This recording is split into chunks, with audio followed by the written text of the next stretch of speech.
നമസ്കാരം. ടൈം മീഡിയയിലേക്ക് ഏവർക്കും സ്വാഗതം. ഇന്നത്തെ പ്രത്യേക ലോക സംഭവങ്ങളിൽ ഏറ്റവും ശ്രദ്ധിക്കപ്പെടുന്ന രണ്ട് രാഷ്ട്രങ്ങളാണ് ഇസ്രായേലും ഇറാനും. ഇപ്പോൾ ഇന്റർനെറ്റിൽ ഏറ്റവും കൂടുതൽ സെർച്ച് ചെയ്യപ്പെടുന്ന രണ്ട് വ്യക്തികൾ ഈ രാഷ്ട്രത്തിന്റെ തലവന്മാരാണ്.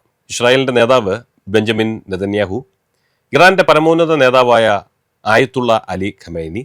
ഈ രണ്ടുപേരെയും കുറിച്ച് അറിയാൻ ആഗ്രഹിക്കുന്നവർക്ക് ഈ വീഡിയോ പ്രയോജനപ്പെടും. ഇറാൻ ഇസ്രായേൽ യുദ്ധം കൊടുമ്പിരി കൊണ്ടിരിക്കുന്ന ഈ സമയത്ത് ഈ രണ്ട് രാഷ്ട്രത്തലവന്മാരും ലോകശ്രദ്ധ പിടിച്ചുപറ്റുന്നു. ഞാനൊരു ഉദാഹരണം പറയാം.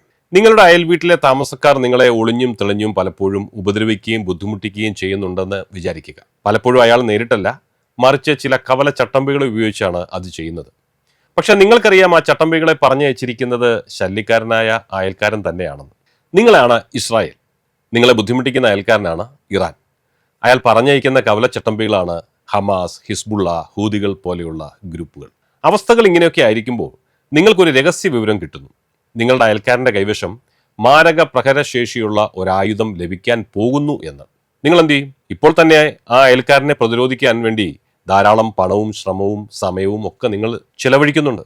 ഇനി അയാളുടെ കൈവശം വിനാശകാരിയായ ആ വെപ്പൺ കൂടി ലഭിച്ചാൽ പിന്നെ നിങ്ങൾ ജീവനോടെ ഉണ്ടാവില്ല എന്ന തിരിച്ചറിവിൽ സകല ശക്തിയും ഉപയോഗിച്ച് നിങ്ങൾ അതിനെ തടയില്ലേ? ഇസ്രായേൽ അതാണ് ചെയ്തത്. ഇസ്രായേലിന്റെ രാഷ്ട്രീയ ഭൂമിയിൽ കാലങ്ങളായി ഒരു കൊടുങ്കാറ്റായി വീശിയിടിക്കുന്ന പേരാണ് ബെഞ്ചമിൻ നെതന്യാഹു. ലോകം കണ്ട ശക്തരായ നേതാക്കളിൽ ഒരാളും ഇസ്രായേലിന്റെ ചരിത്രത്തിലെ ഏറ്റവും കൂടുതൽ കാലം പ്രധാനമന്ത്രിയായ വ്യക്തിയുമാണ് ബെഞ്ചമിൻ നെതന്യാഹു. എന്നാൽ രാഷ്ട്രീയത്തിലെ ഈ ദീർഘകാല പ്രയാണത്തിനും അപ്പുറം അദ്ദേഹത്തിന്റെ ജീവിതം നമ്മളെ ശരിക്കും ഞെട്ടിച്ചു കളയും. സാഹസികവും നാടകീയവുമായ അധ്യായങ്ങളാൽ നിറഞ്ഞതാണ് പ്രത്യേകിച്ചും അദ്ദേഹത്തിന്റെ സൈനിക ജീവിതം.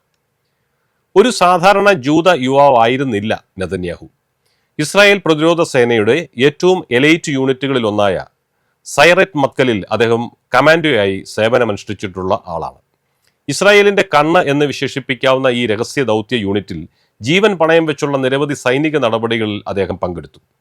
അട്രീഷൻ യുദ്ധത്തിലെ അതിർത്തി കടന്നുള്ള റെയ്ഡുകളിലും പലസ്തീൻ വിമോചന സംഘടനയുടെ നേതാവ് യാസർ അറാഫാത്തിനെ പിടികൂടാൻ യോർദാനിൽ നടന്ന കരമേ യുദ്ധത്തിലും ലെബനനിലെ സൈനിക റെയ്ഡുകളിലുമെല്ലാം ഈ നെതന്യാഹുവിന്റെ ധീരമായ സാന്നിധ്യമുണ്ടായിരുന്നു. എന്നാൽ അദ്ദേഹത്തിന്റെ സൈനിക ജീവിതത്തിലെ ഏറ്റവും ശ്രദ്ധേയമായ അധ്യായം 1972 നടന്ന സബേന ഫ്ലൈറ്റ് 571 രക്ഷാപ്രവർത്തനമാണ്.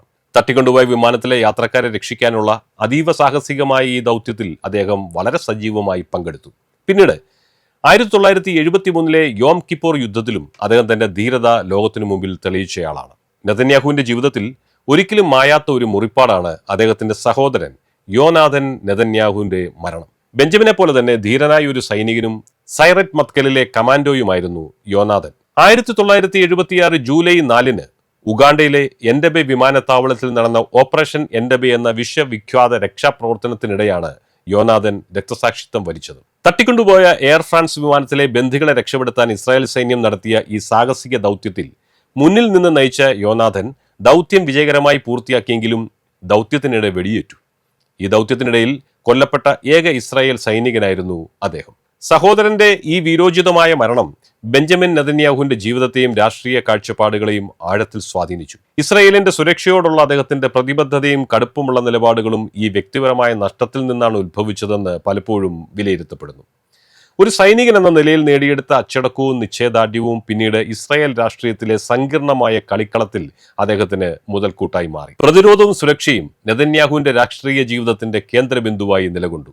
അദ്ദേഹം പ്രധാനമന്ത്രിയായിരുന്ന കാലയളവിൽ ഇസ്രായേൽ നിരവധി സുരക്ഷാ വെല്ലുവിളികളെ നേരിട്ടത് നമ്മൾ കണ്ടതാണ്. ഓരോ പ്രതിസന്ധിയിലും തന്റെ സൈനിക പശ്ചാത്തലവും സഹോദരന്റെ ജീവത്യാഗവും അദ്ദേഹത്തിന്റെ തീരുമാനങ്ങളെ വളരെയധികം സ്വാധീനിച്ചു. ഇസ്രായേലിന്റെ അതിജീവനത്തിനും ഭദ്രതയ്ക്കും വേണ്ടി ഏതറ്റം വരെയും പോകാൻ മടിക്കാത്ത ഒരു ഉരുക്കു മനുഷ്യനായി നെതന്യാഹു ഇസ്രായേലികൾക്ക് മുമ്പിൽ ജൂതന്റെ മുന്നണി പോരാളിയായി ഇന്നും നിലകൊള്ളുന്നു.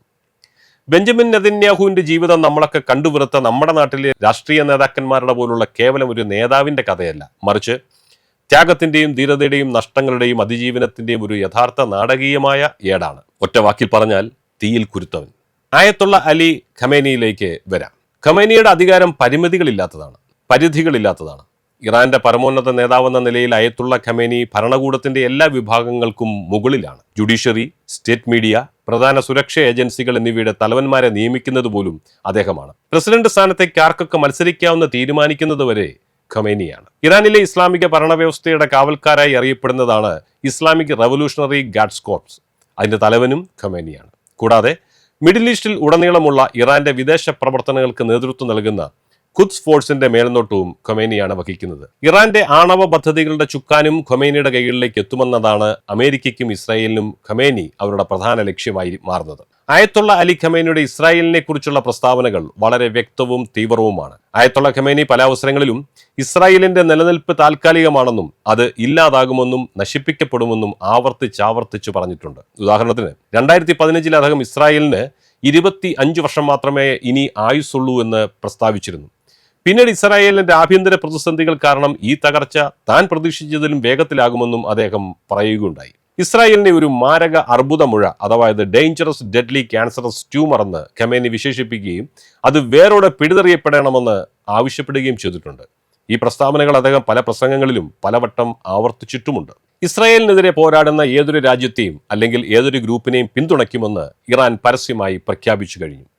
ഹമാസ്, ഹിസ്ബുള്ള തുടങ്ങിയ പാലസ്തീൻ ലെബനീസ് സായുധ ഗ്രൂപ്പുകൾക്ക് ഇറാൻ സാമ്പത്തികവും സൈനികവുമായ പിന്തുണ നൽകുന്നതും ഈ നയത്തിന്റെ ഭാഗമായിട്ടാണ്. ഇനി ഇറാനിൽ പാർക്കുന്ന പൗരന്മാരുടെ അവസ്ഥയൊന്ന് നോക്കാം. ഇറാനിലെ മതമൗലികവാദം ഏറ്റവും സാരമായി ബാധിക്കുന്നത് സ്ത്രീകളുടെ ജീവിതത്തെയാണ്. ഹിജാബ് ധരിക്കുന്നത് നിർബന്ധമാക്കിയതിലൂടെയാണ് ഈ നിയന്ത്രണങ്ങൾ പ്രധാനമായും പ്രകടമാകുന്നത്. തലമറയ്ക്കാത്തതിന്റെ പേരിൽ സ്ത്രീകൾ ജയിലിൽ അടയ്ക്കപ്പെടുകയും അതിക്രൂരമായി പീഡിപ്പിക്കപ്പെടുകയും ചെയ്യുന്നത് ഇറാനിൽ സാധാരണമാണ്. അടുത്തിടെ മക്സ അമിനി എന്ന യുവതി ഹിജാബ് ശരിയായി ധരിച്ചില്ല എന്നാരോപിച്ച് മതകാരി പോലീസ് കസ്റ്റഡിയിലെടുക്കുകയും തുടർന്ന് മരണപ്പെടുകയും ചെയ്ത സംഭവം ലോകമെമ്പാടും വലിയ പ്രതിഷേധങ്ങൾക്ക് വഴിവെച്ചു. സ്ത്രീ ജീവിതം സ്വാതന്ത്ര്യം എന്ന മുദ്രാവാക്യവുമായി ആയിരക്കണക്കിന് സ്ത്രീകൾ തെരുവിലിറങ്ങി തങ്ങളുടെ മുടിമുറിച്ചും ഹിജാബ് കത്തിച്ചും പ്രതിഷേധിച്ചു. ഇറാനിലെ സ്ത്രീകളുടെ സ്വാതന്ത്ര്യത്തിനായുള്ള പോരാട്ടത്തിന്റെ തീവ്രത വെളിവാക്കുന്നതായിരുന്നു. വിദ്യാഭ്യാസം, തൊഴിൽ, പൊതുജീവിതം എന്നിവിടങ്ങളിലും സ്ത്രീകൾക്ക് കടുത്ത നിയന്ത്രണങ്ങളുണ്ട്. ഇറാനിൽ രാഷ്ട്രീയ സ്വാതന്ത്ര്യം വളരെ പരിമിതമാണ്. മതപരമായ ആശയങ്ങളുമായി യോജിക്കാത്ത രാഷ്ട്രീയ പാർട്ടികൾക്ക്, പ്രത്യേകിച്ച് കമ്മ്യൂണിസ്റ്റ് പാർട്ടികൾക്ക് ഇറാനിൽ പ്രവർത്തിക്കാൻ അനുവാദമില്ല. ജനങ്ങൾക്ക് തങ്ങളുടെ രാഷ്ട്രീയ കാഴ്ചപ്പാടുകൾ പ്രകടിപ്പിക്കാനോ വ്യത്യസ്ത ആശയങ്ങളെ പിന്തുണയ്ക്കാനോ ഉള്ള അവസരം ഇറാനിൽ നിഷേധിക്കപ്പെടുന്നു. ഇസ്രായേൽ പോലെയുള്ള ജനാധിപത്യ രാജ്യങ്ങളിൽ കമ്മ്യൂണിസ്റ്റ് പാർട്ടികൾക്ക് നിയമപരമായി പ്രവർത്തിക്കാനും തെരഞ്ഞെടുപ്പുകളിൽ മത്സരിക്കാനും പാർലമെന്റിൽ അംഗങ്ങളാകാനും സാധിക്കുന്നത് ഇറാനിലെ രാഷ്ട്രീയ സാഹചര്യവുമായി താരതമ്യം ചെയ്യുമ്പോൾ വലിയ വ്യത്യാസമാണ് കാണിക്കുന്നത്. ഇറാനിലെ മതമൗലിക ഭരണകൂടം അടിച്ചമർത്തുന്ന ഭരണത്തിന്റെ ഒരു ഉദാഹരണമാണ്.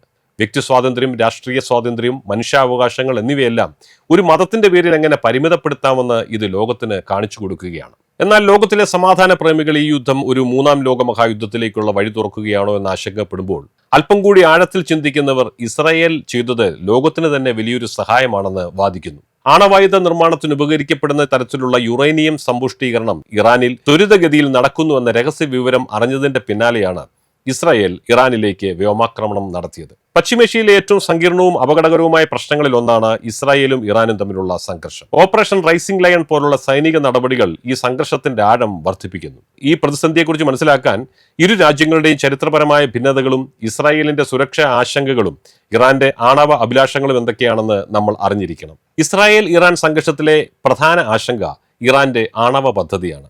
ഇസ്രായേലിനെ സംബന്ധിച്ചിടത്തോളം ഇറാൻ ഒരു ആണവ ശക്തിയായി പോകുന്നത് അവരുടെ നിലനിൽപ്പിന് തന്നെയുള്ള ഭീഷണിയാണ്.